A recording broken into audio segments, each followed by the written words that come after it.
Որտեղ էր Հիսուսը 12-ից 30 տարեկան ընկած ժամանակահատվածում։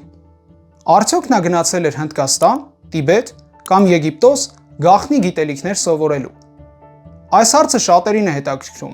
որովհետև Աստվածաշունչը գրեթե ոչինչ չի պատմում Հիսուսի կյանքի այդ շրջանի մասին։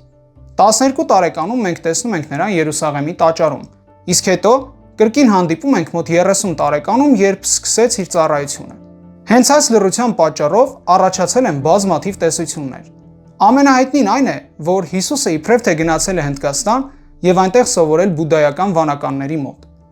Այս գաղափարը 19-րդ դարում տարածեց ռուս ճանապարհորդ Նիկոլայ Նոտովիչը։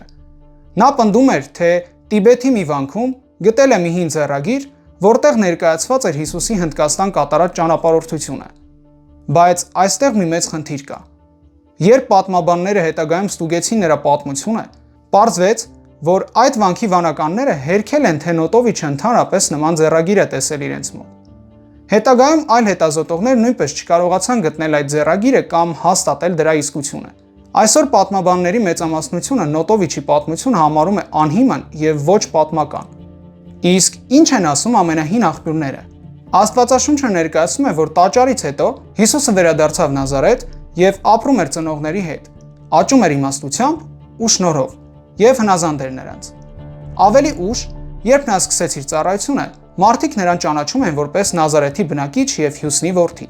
Ոչ ոք չէր խոսում նրա Հնդկաստան, Տիբետ կամ այլ երկրներ կատարած ճանապարհորդությունների մասին։ Նույն պատկերը տեսնում ենք նաեւ երկրորդ դարի վաղ եկեղեցու հայրերի մոտ։ Նրանք պատմում են Հիսուսի ծննդի, մանկության եւ ծառայության մասին, բայց որևէ հիշատակում չկա, թե նա տարիներ շարունակ ապրել է Հնդկաստանում կամ որևէ այլ երկրում։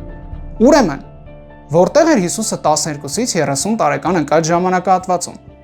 Պատմական ամենաուժեղ պատասխանն այն է, որ նա ապրել է հայրենի Նազարեթում, սովորական կյանքով, մինչ այն ժամանակը, երբ սկսեց իր հրապարակային ծառայությունը։ Երբ չափից դուրս ուշ թվագրվող աղբյուրը հակասում է առաջին դարի վկայություններին, պատմությունը սովորաբար վստահում է ավելի վաղ եւ ավելի մոտ աղբյուրներին։ Եվ այդ աղբյուրները մեզ տանում են ոչ թե Հնդկաստան, այլ Նազարեթ։